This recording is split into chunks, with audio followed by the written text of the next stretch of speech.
The research has been done and the results are pretty clear, and there doesn't seem to be a lot of evidence for the benefit of stretching for the athlete. So the question has to be asked, why are physios so hung up on stretching?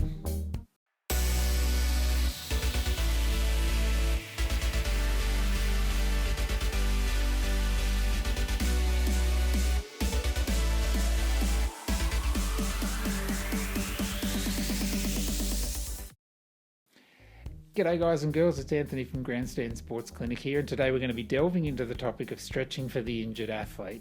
This is one of a series of videos we make to help you, the athlete, on your way to better performance. So if you like what you see, hit the like button and consider subscribing to keep up to date with all our videos.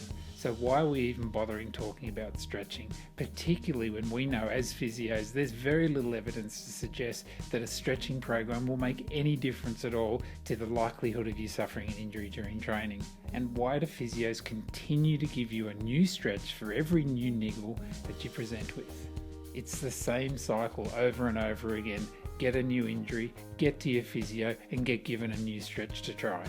This is because there's a big difference between injury prevention and injury management, particularly when it comes to stretching.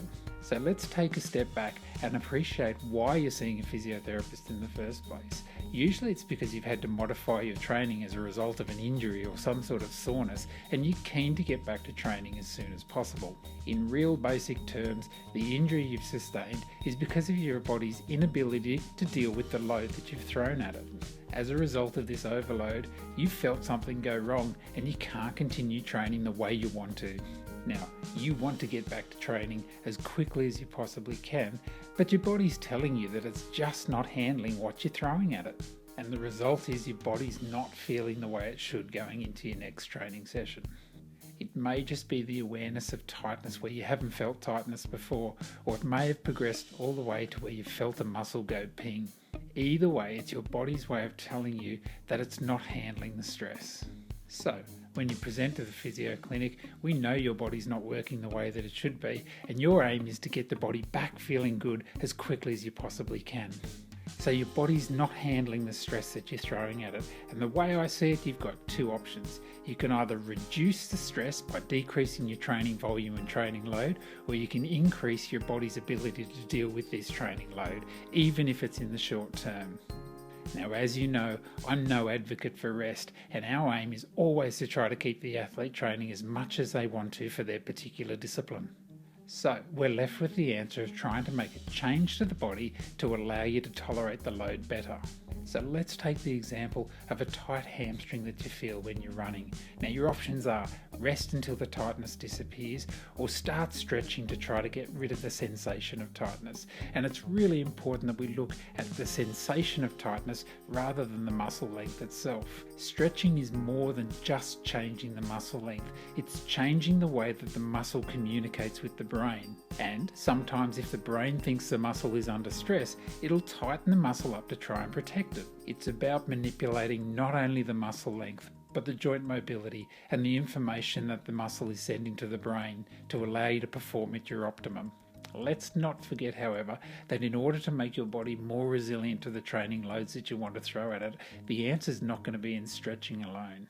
We need to understand why it is that your body can't deal with these training loads, and it may be because of some small technique flaw that you have in your running gait, or it could simply be that the muscles that are supporting the joint aren't strong enough and are shifting their load onto another muscle, and that muscle's not designed to deal with that load and subsequently gets tight or sore. For long-term load resilience, we should be looking beyond stretching and looking at the strengthening programs or improving your technique to allow you to handle these training loads.